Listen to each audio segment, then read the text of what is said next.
Alhamdulillahi Rabbil Alamin. Wassalatu wassalamu ala ashrafil mursalin Nabiyyina wa maulana Muhammadin wa ala alihi wa sahbihi ajma'in. Wa ashhadu an la ilaha illallah wahdahu la syarika lah. Wa ashhadu anna Muhammadan abduhu wa rasuluh sallallahu alaihi wa ala alihi wa sahbihi wa man tabi'al huda ila yaumiddin. Alhamdulillah, puji syukur kita haturkan kehadirat Allah. Pagi ini kita bisa belajar bareng. Semoga Allah subhanahu wa ta'ala memberikan keberkahan bagi forum yang kita selenggarakan. Temanya apa? Kiat melembutkan hati siapa? Hati manusia. Dan menenangkan jiwanya siapa? Manusia. Berarti kita mau belajar ilmu pelet. Ya. Kiat melembutkan hati dan menenangkan jiwa.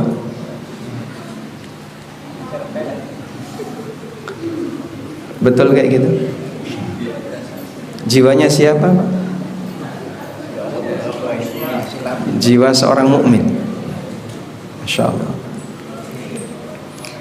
Kita mau belajar tentang bagaimana kita bisa menundukkan hati kita. Coba ini mas, kelas berapa? Kok kelas berapa? Usia berapa? Ini. Ya kamu. Kamu usia berapa? 22. Sebelahnya usia berapa? Sama. Saudara kembar. Masya Allah. Usia 22.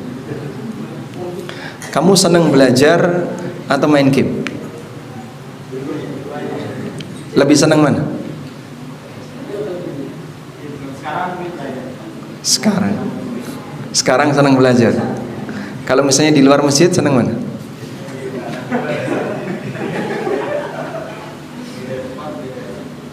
Beda tempat, beda nafsu. Belakangnya usia berapa? 19. Menurut kamu belajar itu menyenangkan nggak? Atau menyusahkan? Tergantung yang dipelajari. Pelajaran apa yang menyenangkan? Ya? Gimana? Bahasa asing. Bahasa asing itu bahasa jin. Bahasanya siapa lagi? Bahasa malaikat. Sudah menguasai berapa bahasa asing?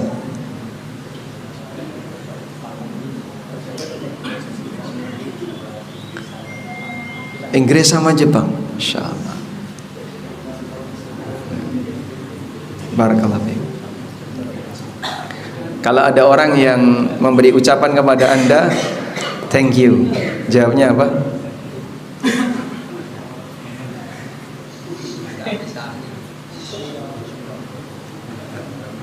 You are welcome. Nah, baik, kita mau belajar tentang bagaimana menundukkan hati. Maka tolong disiapkan dulu teman-teman, karena materi kita mau serius. Nanti kalau kelihatan nggak serius, saya panggil ya. Hati manusia dengan batu keras mana?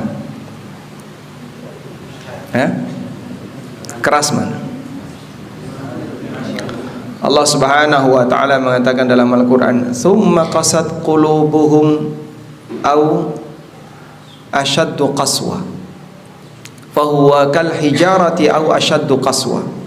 Kemudian hati mereka menjadi keras sehingga hati itu kal hijarah, seperti batu, au ashaddu qaswatan, atau bahkan lebih keras daripada batu. Coba ya, ditekan. Hati itu ada di mana sih Pak? Di sini atau di sini? Liver. Di liver. Jadi liver sama batu keras mana? Nah, coba masnya ini. Usia berapa mas? 25. Ya. Hati ada di mana, Mas? Di sini. Ini apa ini tengah ini? Jantung kan di sini ya. Nah, jantung kita sama batu keras mana? Keras batu. Tapi Allah Subhanahu wa taala mengatakan tsumma qasat qulubuhum fahuwa kal hijar. Kemudian hati mereka menjadi keras, bahkan itu jadi seperti batu. Au asyaddu. Jadi hati yang keras itu tandanya apa? Tidak mau diberitahu.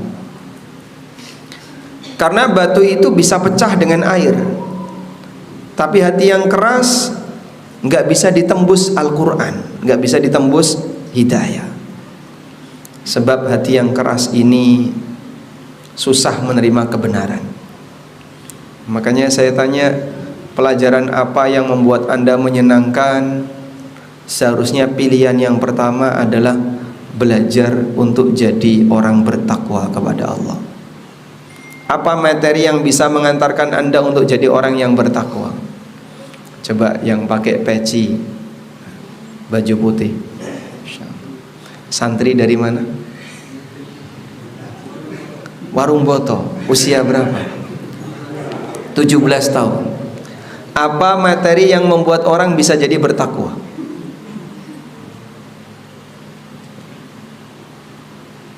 Ilmu fisika, matematika, atau biologi?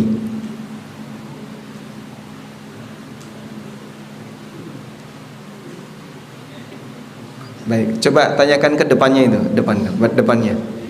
Nah, siapa namanya, Mas? Baik, usia berapa? 20 tahun. Bagaimana caranya agar Anda jadi orang yang bertakwa?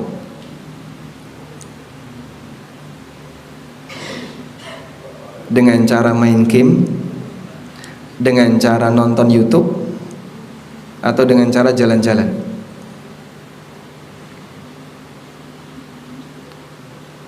Baik. Dominan kita menyukai sesuatu yang sebenarnya itu membuat hati kita jadi keras.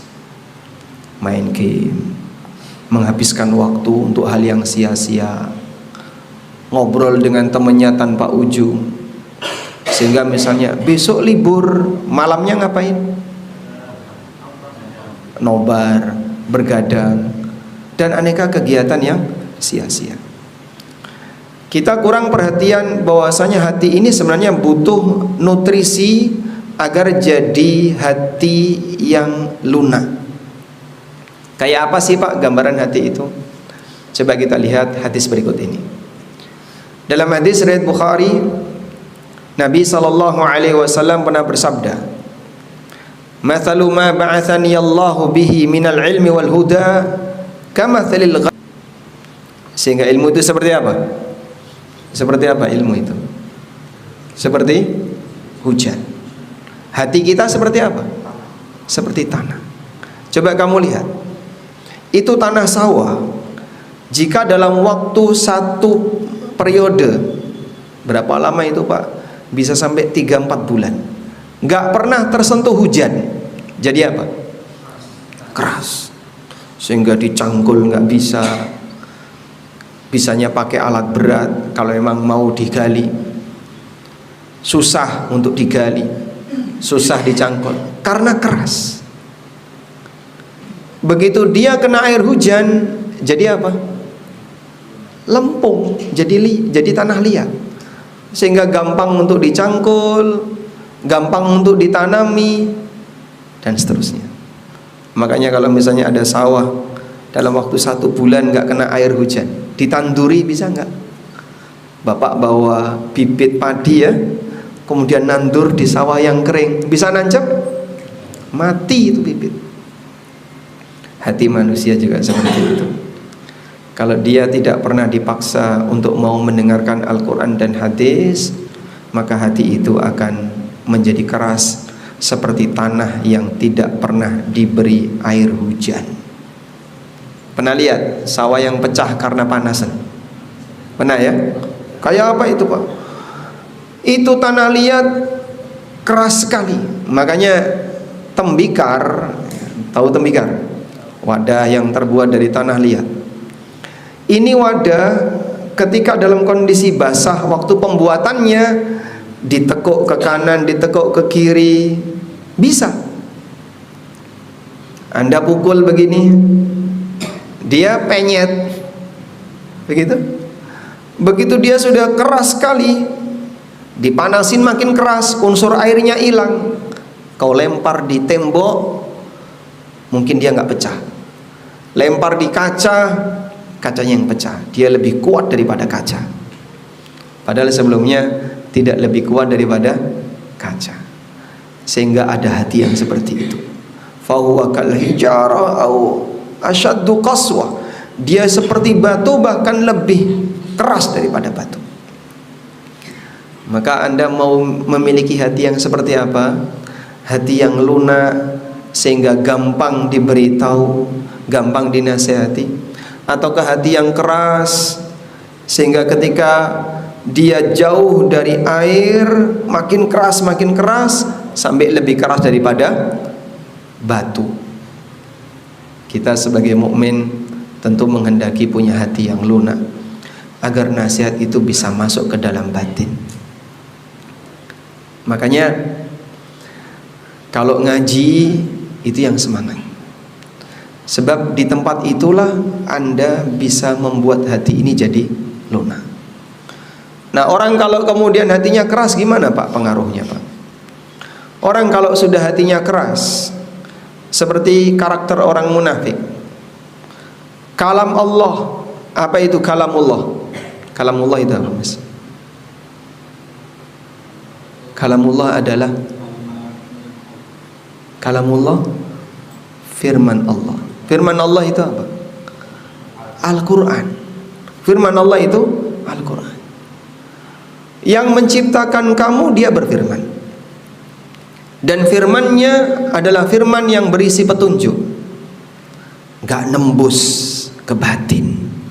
Kenapa? Saking kerasnya.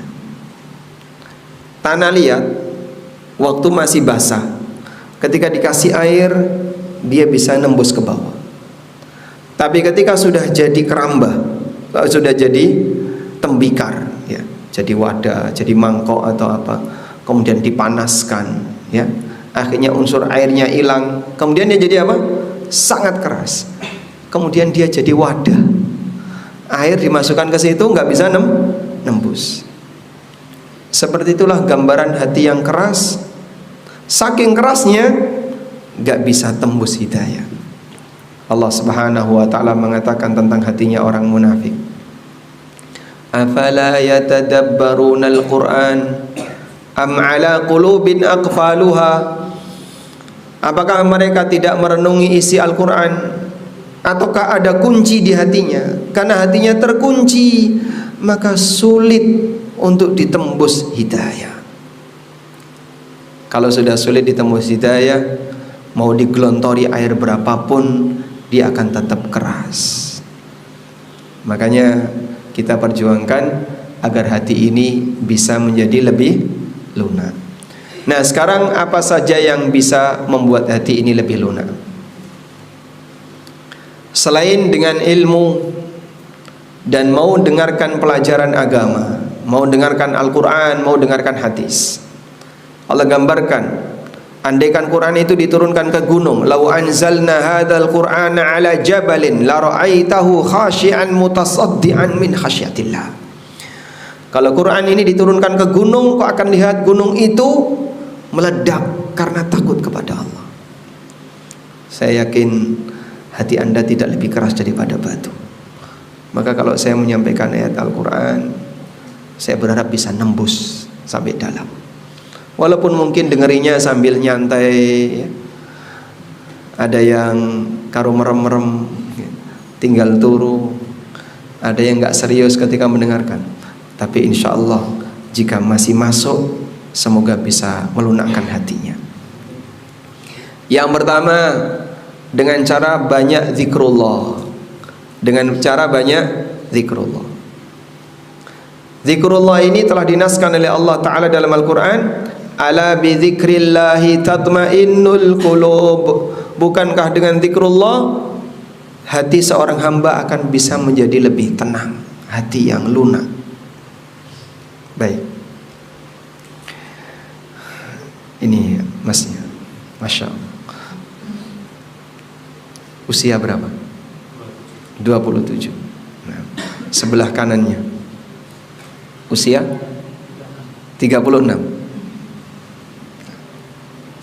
Saya cari yang masih muda, yang pakai jaket hijau. Berapa usia?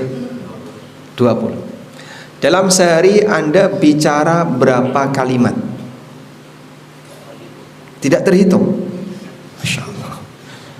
Andaikan disuruh nulis gitu ya, kamu jangan bicara kecuali ditulis dulu. Mau ngomong apa ditulis dulu baru ngomong. Itu kira-kira jadi berapa jilid buku? Kira-kira jadi berapa jilid? Banyak ya, berjilid-jilid. Sehingga apa yang kita ucapkan jumlahnya banyak, yang kita sendiri sampai nggak bisa ngitung. Sama Allah dihitung nggak? Dihitung. Ahsahullah wa nasu. Allah menghitung semuanya, tapi manusia melupakannya. Anda tidak ngitung, Allah ngitung. Dihitung oleh Allah Ta'ala setiap kata yang keluar. Pertanyaannya, sebelah kanannya, sebelah kanan, dalam sehari lebih banyak mana? Ucapan yang sia-sia atau ucapan yang berpahala? Banyak mana? Banyak yang berpahala. Alhamdulillah, Masya Allah. Alhamdulillah. Jadi beliau dalam sehari antara zikir dengan omong kosong banyak mana? Alhamdulillah. Layak ditiru sama yang lain. Nanti boleh minta doa ke beliau, doanya mustajab. Siap. Depannya. Usia berapa Mas?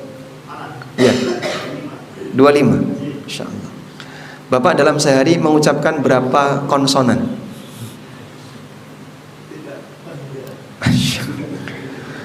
Tidak terhingga itu kalau dihitung, tapi tandanya gini ya, tidak terhingga. Masya Allah. Kalimat yang Anda ucapkan, yang Anda sebut tidak terhingga tadi, lebih banyak zikir atau pembicaraan yang nggak ada nilainya?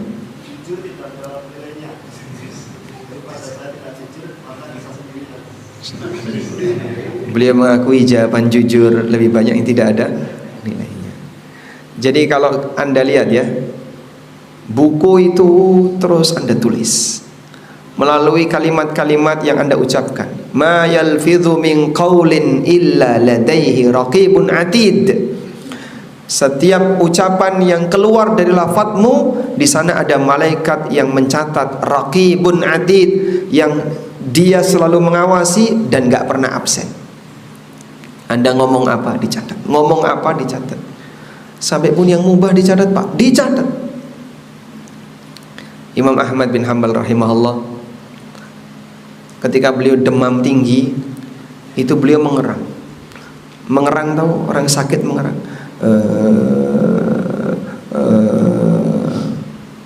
Kemudian diingatkan sama muridnya, ya Aba Abdillah, inna tawusan yaqul innal malaikata taktubu kulla syai'in hatta aninal marid.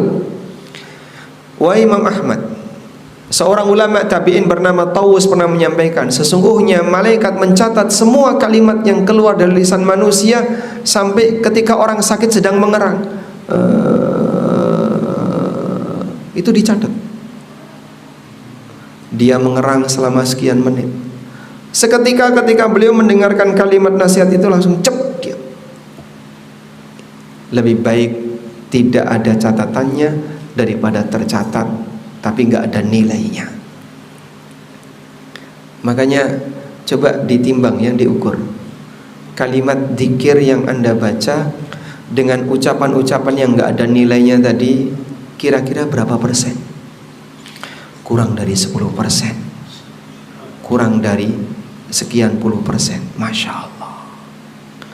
Berarti buku catatan kita lebih dominan isinya ucapan yang kalau nggak bernilai dosa, maksiat, nggak ada nilainya. Karena itu pantas saja jika kemudian hati kita semakin keras, karena zikrullah melembutkan hati. Maka ketika orang itu banyak ngobrol yang nggak karuan, membuat keras hati. Yahya bin Mu'ad dan Ibrahim ibnul Khawas pernah mengatakan, dawaul qalbi khamsatu asya. Obat bagi batin itu ada 5. Qiraatul Qur'ani bit tafakkur, wa khala'ul batni, wa qiyamul lail, wa tadarru' 'inda as-sahar, wa mujalatus salihin. Wal aslu fi izalati qaswatil qalbi bidzikri. Qala ta'ala ala bidzikrillahi tatma'innul qulub. Obat hati itu ada 5. Pertama, baca Quran diiringi dengan tadabbur. Yang kedua, mengosongkan perut, maksudnya dengan cara puasa. Yang ketiga, qiyamul lail, bangun malam. Yang keempat, at-tadarru' fis sahar, banyak berdoa di waktu sahur. Yang kelima, mujalatus salihin, duduk bareng dengan orang saleh. Sehingga ketika Anda bergabung dengan forum kajian, semuanya baca Quran, mendengarkan kalimat-kalimat thayyibah, atau mendengarkan tausiah, itu bisa melembutkan batin. Demikian pengalaman yang diceritakan oleh para ulama. Wa aslu fi izalati qaswatil qalbi bidzikri. Dan kata inti untuk bisa menghilangkan kerasnya batin adalah ketika orang itu berzikir. Anda bisa rasakan. Nah, coba yang tadi sholat subuh berjamaah di masjid, angkat tangan. Yang sholat subuh berjamaah di masjid. Baik, depan sudah, alhamdulillah. Belakang, alhamdulillah. Yang umurnya belasan tadi. Anda kalau subuh di mana? Di kasur. Adzan subuh di kasur ya. Alhamdulillah masih hidup. Lalu bangun jam berapa? Ada yang bangun masuk kerja jam berapa? Jam 8. Masuk kerja jam 8, perjalanan setengah jam, setengah 8 misalnya. Sehingga prediksi dia, saya bangun jam 6 pun masih bisa. Jam 6 dia baru bangun, jam 6 matahari sudah tinggi, dia belum sholat subuh, gak gubris. Masa kayak gini gak gubris? Itu kewajiban pertama bagi setiap muslim, dan harus dibiasakan. Saya kan masih muda, memang harus nunggu tua. Mana ada kuburan yang bertuliskan khusus orang tua? Kuburan mana yang Bapak pernah baca di depannya ada tulisan khusus 60 plus? Ada? Tidak ada. Gak jaminan ketika Anda di usia 19 tahun, 20 tahun, 21 tahun, berarti masa hidup Anda masih panjang. Gak jaminan.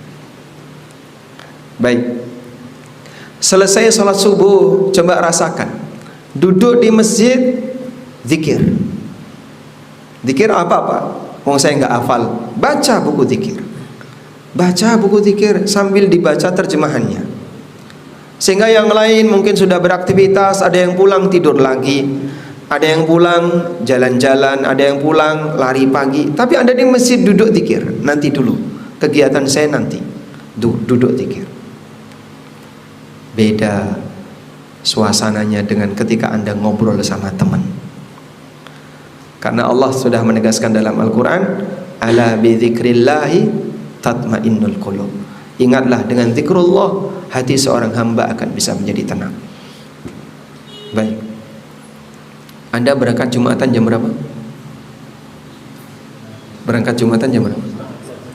Setengah 12. Itu ketika berangkat di masjid, sampai masjid masih duduk di luar, ngudut, ngobrol. Sudah. Khatib sudah naik mimbar berkhutbah, dia masih di luar nyantai, di tempat parkir, di atas motor. Kayak gitu enggak?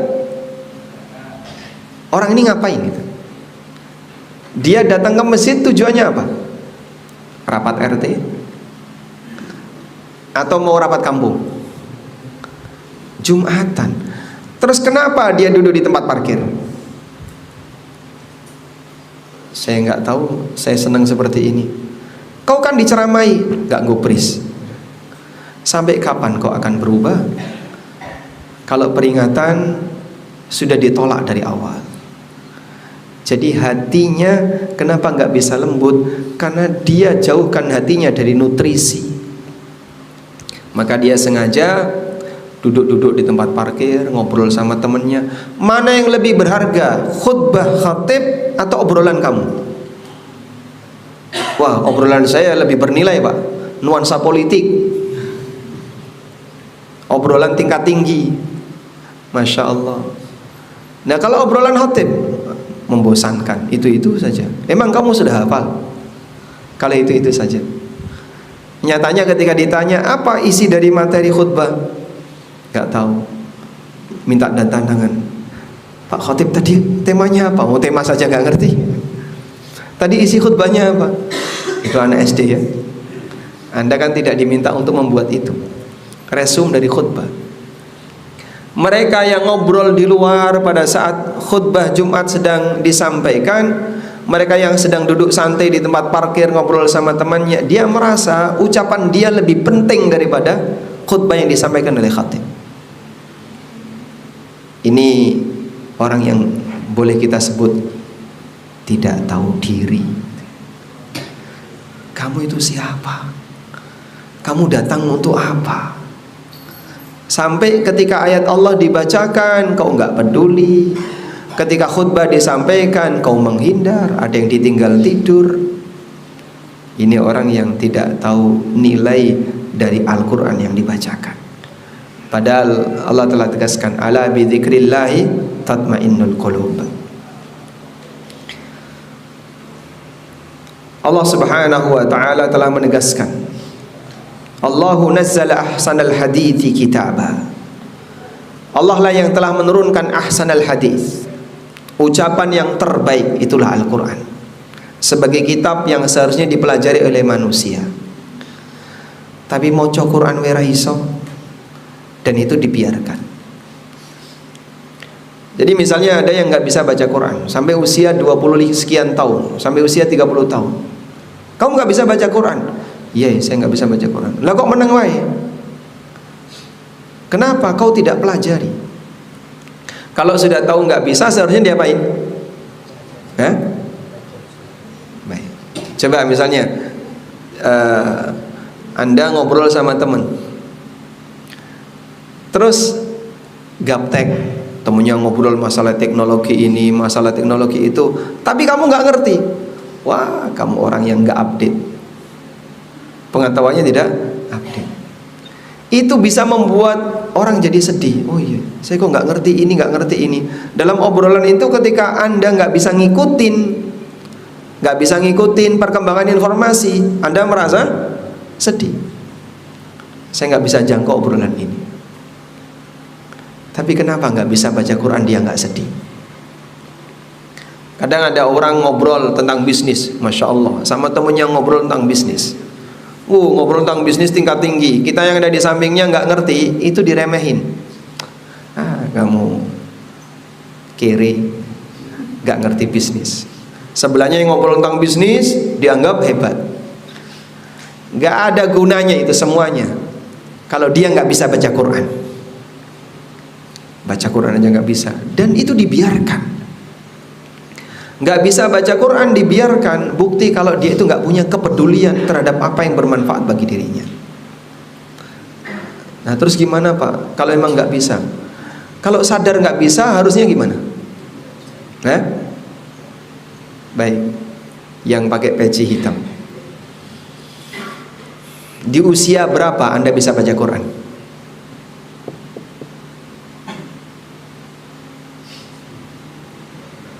12 tahun, Alhamdulillah. Beliau di usia 12 tahun sudah bisa baca Quran. Dulu ulama di usia 12 tahun hafid Quran. Maka kalau di tempat kita usia 12 tahun sudah bisa baca Quran, pinter. Dulu ulama usia 12 tahun sudah hafal satu isi Quran.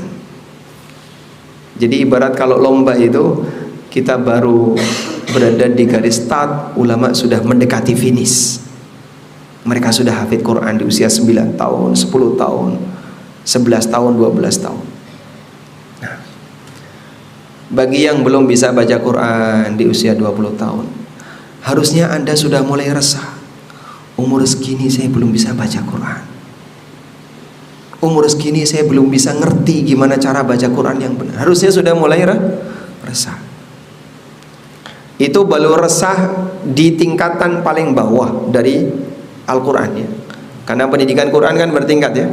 Yang paling bawah apa? Bisa baca.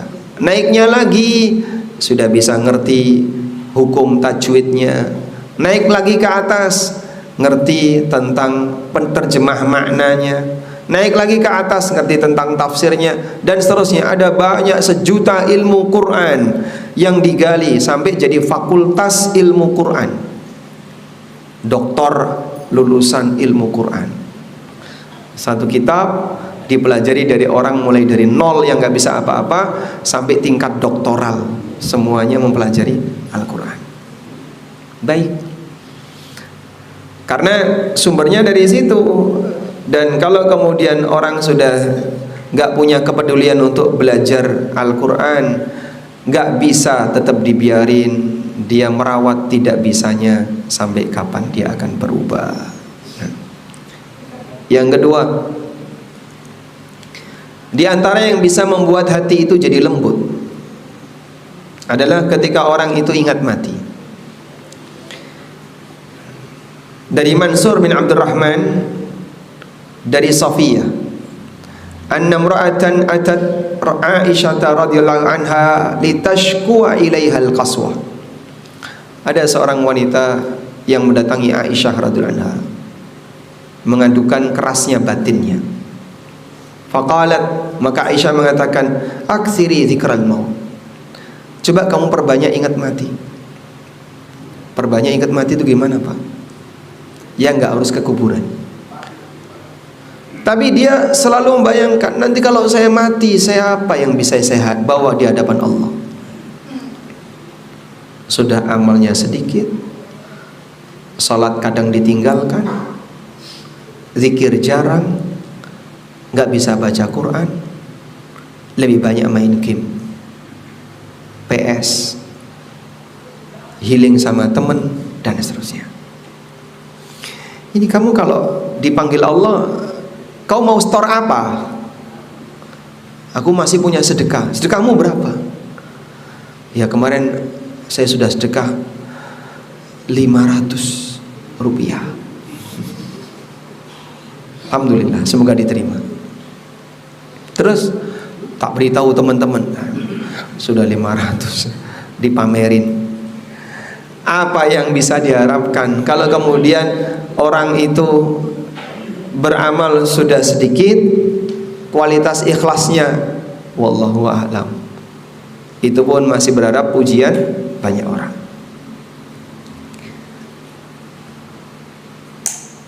Kemudian Aisyah mengatakan, yuriku qalbaka wa taqdirina ala hajatik.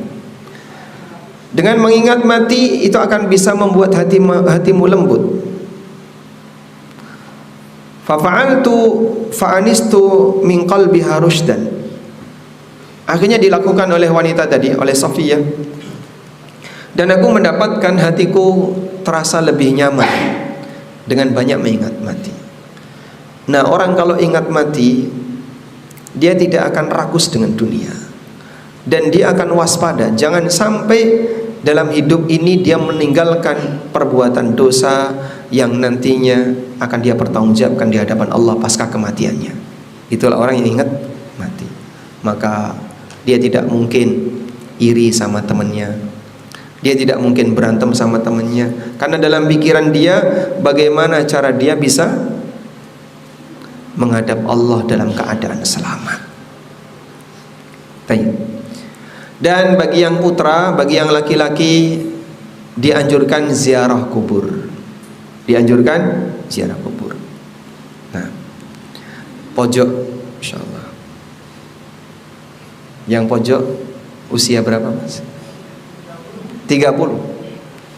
Selama Anda hidup 30 tahun, berapa kali Anda ziarah kubur?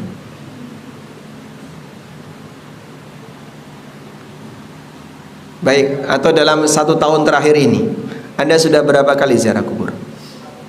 1 kali. Kapan itu?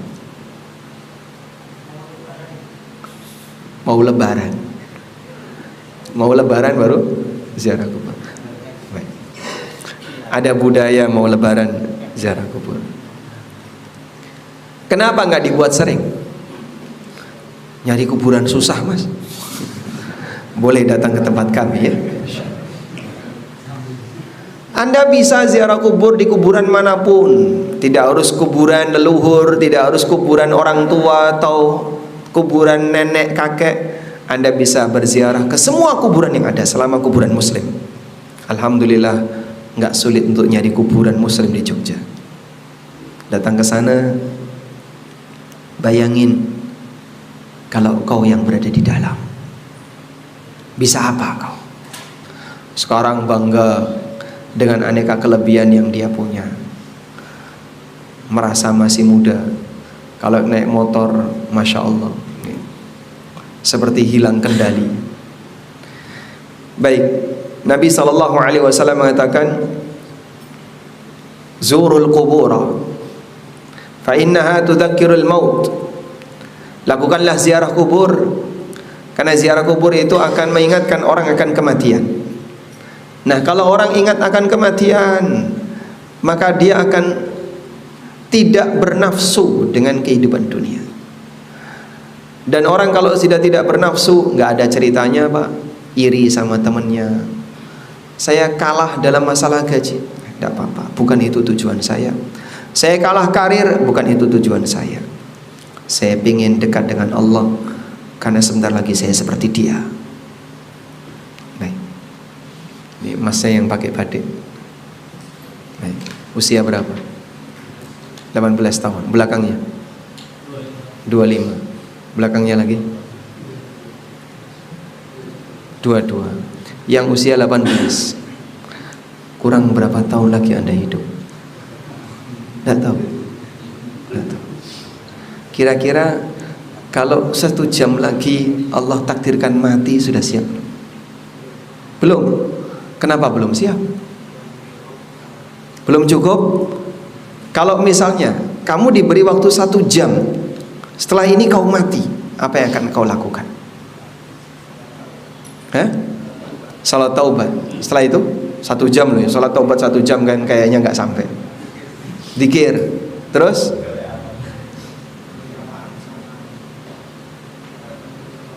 minta maaf sama teman, sama keluarga. Betul, bisa kayak gitu. Yang terjadi gemeteran. Yang terjadi apa? Gemeteran. Mungkin manusia dalam kondisi aman seperti ini, dia bisa ngomong kayak gitu. Andaikan 1 jam lagi saya mati, saya akan sholat, saya akan taubat, saya akan ini, saya akan. Itu sekarang. Mungkin realitanya bukan kayak gitu, gemeteran dia. Aku akan nyari makanan yang paling enak. Kepikiran gak kayak gitu? Tidak.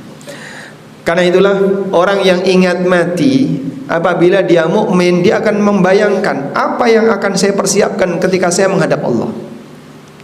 Dikala itulah hatinya akan selalu berpikir, saya harus berbuat apa.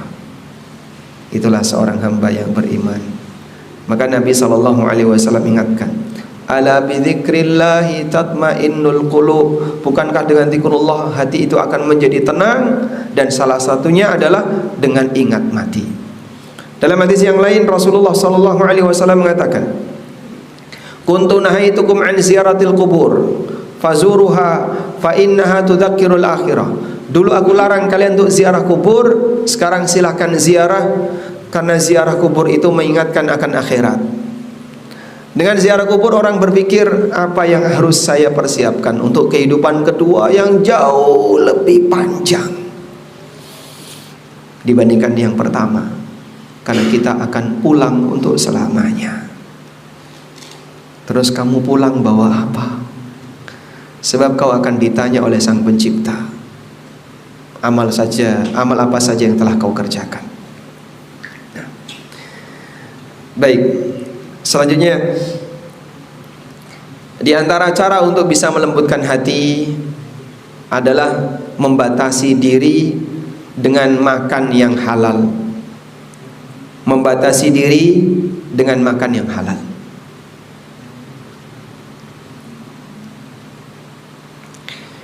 Diriwayatkan oleh Abu Nuaim dan yang lainnya, satu ketika Umar bin Saleh At-Tursusi menceritakan pengalamannya.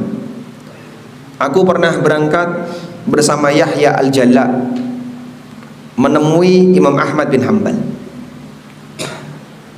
Dan ketika itu saya bertanya kepada beliau, rahimakallah ya Aba Abdillah, bima talinul qulub. Wa Imam Ahmad, semoga Allah merahmati Anda, dengan cara apa orang bisa melembutkan hatinya? Fanadhara ila ashabihi faghamazahum bi'aini. Kemudian Imam Ahmad memandangi orang-orang yang ada di sekitarnya. Ketika mendapatkan pertanyaan seperti ini, Imam Ahmad memandangi orang-orang yang berada di sekitarnya. Kemudian beliau nunduk. Lalu beliau mengangkat kepalanya dan beliau menjawab, Masya Allah. Sebelum ngasih jawaban, suasana dibuat hening, fokus, serius, biar nggak ngobrol. Lalu setelah itu beliau menyampaikan satu jawaban, ya bunai biaklil halal. Wahai putraku, muridnya itu dipanggil dengan anak. Kata kunci biar kau bisa lembut hatimu, batasi dirimu dengan makan yang halal. Maka orang ini pun tanya kepada Bishr ibn al-Harith. Lalu disampaikan, wahai Bishr, bagaimana caranya untuk bisa melembutkan hati? Maka Bishr menjawab, bidzikrillah. Kemudian orang ini mengatakan, aku sudah mendatangi Imam Ahmad. Maka Bishr tanya, hayya ayu syai'in qala laka Abu Abdillah. Lalu apa jawaban Imam Ahmad? Qul qala bi aklil halal. Kata Imam Ahmad, dengan membatasi makanan yang halal. Qala Bishr ibn al-Harith. Lalu Bishr ibn al-Harith mengatakan, Ja'a bil asli, ja'a bil asli. Beliau menyampaikan asas yang utama. Beliau menyampaikan asas yang utama. Jadi asasnya, hati ini bisa lunak, bisa menjadi lembut apabila yang bersangkutan membatasi dengan makan yang halal. Kerjaan Anda halal kan? Insya Allah halal ya. Baik. Gajinya berapa mas? Nggak mau nyebut rahasia, insya Allah. Tapi insya Allah cukup untuk makan yang halal. Insya Allah cukup. Alhamdulillah, Anda tidak perlu mencari sesuatu yang haram. Ketika Allah berikan kecukupan dengan kerja di tempat yang halal, Anda bisa makan makanan yang halal. Ada yang sisa dimakan, ada es teh sisa diminum, ada susu sisa diminum. Alhamdulillah, uang sakunya aman, karena dia makan sisa. Boleh nggak? Boleh. Nggak boleh. Yang sisa nggak boleh dimakan. Hah? Ada yang boleh, ada yang tidak. Yang halal boleh, yang haram tidak. Kapan boleh, kapan tidak?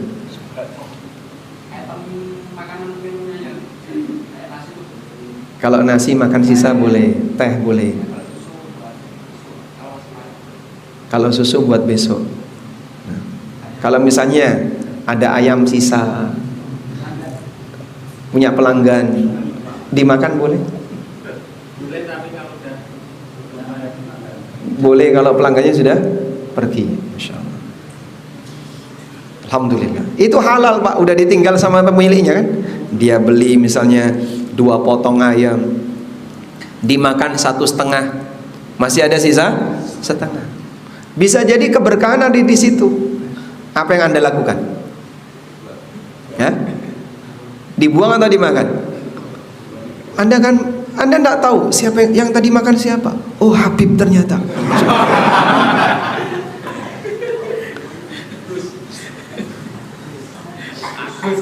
Karena Anda tidak kenalan sama yang bersangkutan.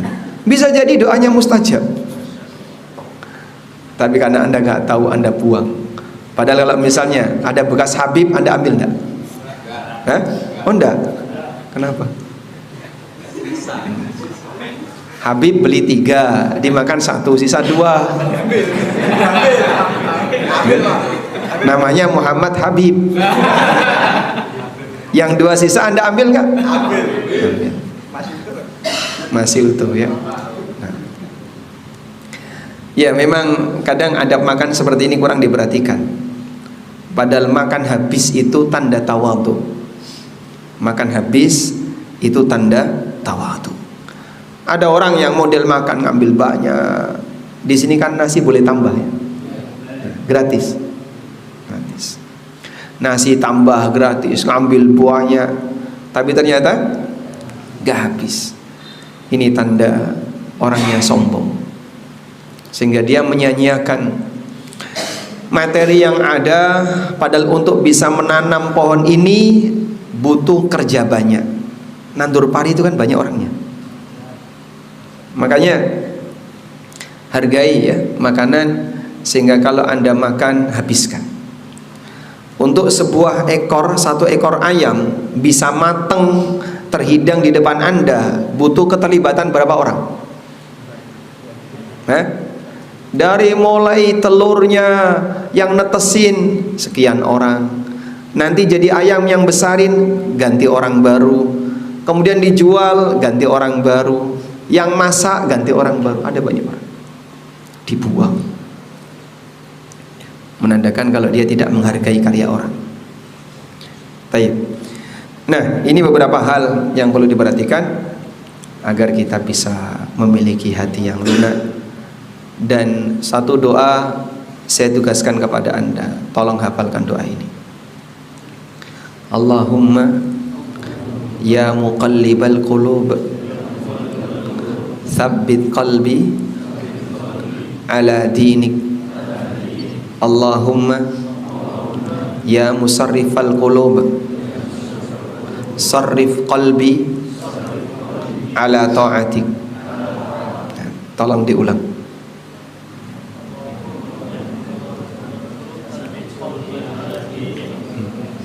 Terus Allahumma ya muqallibal qulub, tsabbit qalbi ala dinik. Hafal?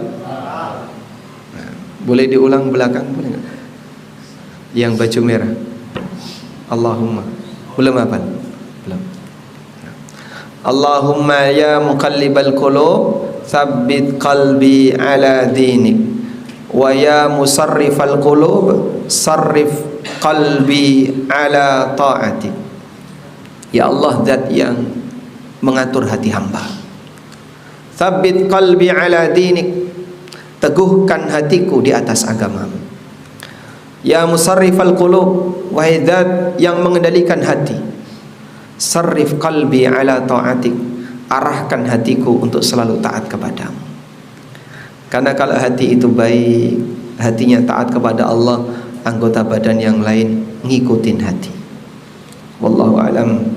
Demikian yang bisa kita sampaikan, semoga bermanfaat. Ada yang mau disampaikan? Silakan. Wassallallahu ala nabiyyina Muhammadin wa ala alihi wa sahbihi wasallam.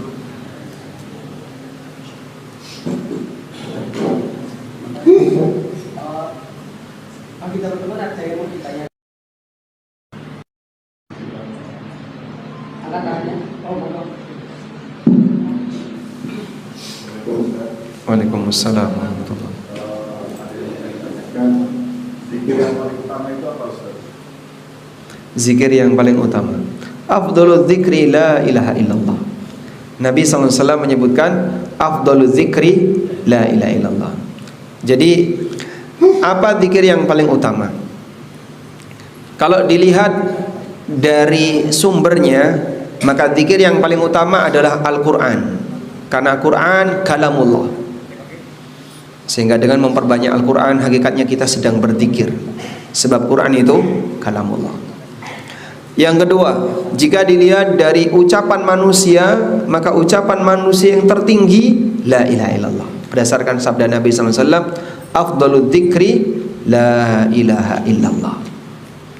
Sehingga kita diajarkan untuk memperbanyak kalimat la ilaha illallah.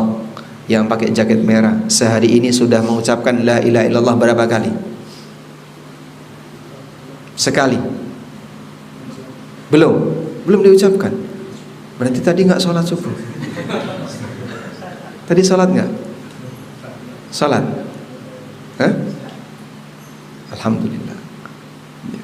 Ucapkan la ilaha illallah berkali-kali.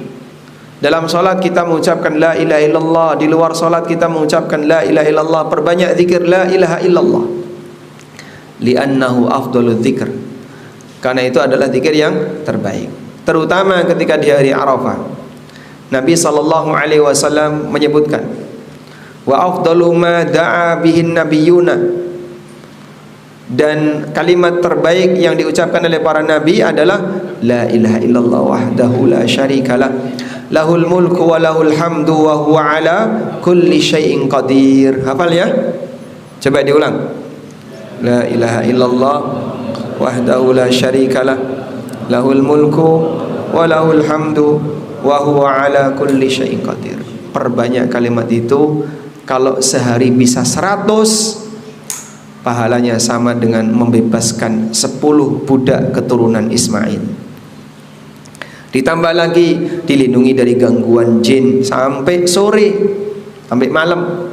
Ditambah lagi dihapuskan 100 dosa, diberi 100 pahala dengan kalimat la ilaha illallah wahdahu la syarikalah, lahul mulku wa lahul hamdu wa huwa ala kulli syai'in qadir. Sehingga Anda sambil beraktivitas kerja, melayani customer atau apapun yang Anda lakukan, selama tidak butuh untuk ngobrol, zikir la ilaha illallah, la ilaha illallah, la ilaha. Nyuguhkan teh, la ilaha illallah, la ilaha illallah, sampai customernya kaget. Kamu sudah meruqyah minuman saya? Iya Pak, ini tak ruqyah minuman jenengan. Nah, ayamnya diruqyah. Karena saking rajinnya karyawan ini berzikir, sampai ada mahasiswi mau minum takut, wah jangan-jangan dipelet takut. Wallahu a'lam. Cukup? Baik. Waalaikumsalam warahmatullahi wabarakatuh. Apakah perkara-perkara bid'ah itu juga termasuk salah satu yang dapat mengeraskan? Apakah perkara bid'ah bisa mengeraskan hati? Semua maksiat bisa ngerasin hati. Semua maksiat. Rasulullah SAW pernah bersabda, idza aznabal abdu dhanban, ketika seorang hamba itu melakukan satu dosa, nukitat fi qalbihi nuktatun sauda, maka akan dititikkan dalam hatinya satu noda hitam. Fa in taba wastaghfara, kalau dia taubat dan istighfar, sukila qalbuhu, hatinya dibersihkan. Wa illa zida, jika dia tidak bertaubat, ditambahkan titik-titiknya. Makin besar dosa, titiknya makin gede, sehingga dosa besar itu seperti disemprot noda hitam. Hati itu sampai tertutupi, hatta ta'luwa qalbah, sampai kemudian noda-noda itu menutupi hatinya. Lalu kata Nabi SAW, fadzalikumur ran, fadzalikumur ran, itulah ran. Apa itu ran? Tabir hidayah, penutup hidayah. Sehingga hidayah enggak bisa masuk karena ada ran. Kalla bal rana ala qulubihim ma kanu yaksibun. Kenapa mereka sampai berbuat maksiat? Itu disebabkan karena ran yang ada dalam hatinya. Bima kanu yaksibun, karena perbuatan dosa yang mereka kerjakan. Maka semua maksiat, baik dosa besar, perbuatan bid'ah, bahkan kesyirikan, bisa menjadi penutup bagi batin, sehingga hati ini jadi keras karena tertutup dengan keraknya tadi. Lalu hidayah sulit masuk, seperti sawah yang tidak diairi, tanahnya jadi keras. Nah,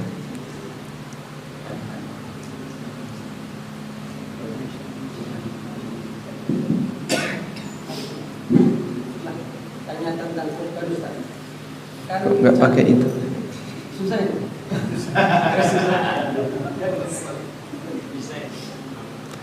Jadi korbannya kenapa?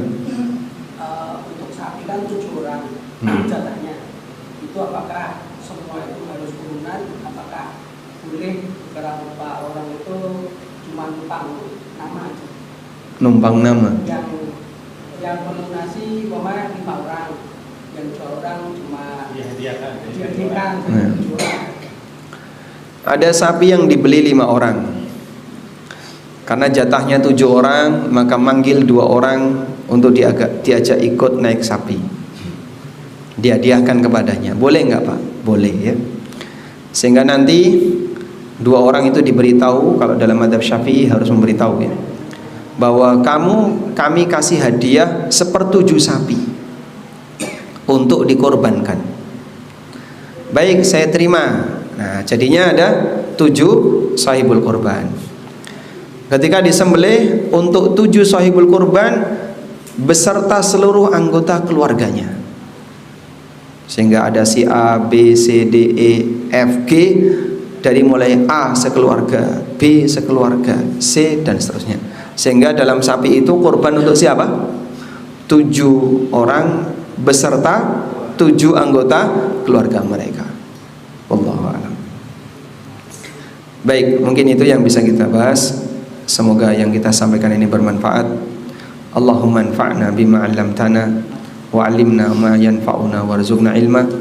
Allahumma ya musarrifal qulub, sarrif qulubana ala ta'atik, wa ya muqallibal qulub, tsabbit qulubana ala dinik. Allahumma inna nas'aluka fi'lal khairat wa tarkal munkarat wa hubbal masakin, wa idza aradta bi'ibadika fitnah faqbidna ilaika ghaira maftunin. Rabbana atina fid dunya hasanah wa fil akhirati hasanah wa qina adzaban nar. Wa sallallahu ala nabiyyina Muhammadin wa ala alihi wa sahbihi wa sallam. Wa akhiru da'wana alhamdulillahi rabbil alamin. Wassalamu alaikum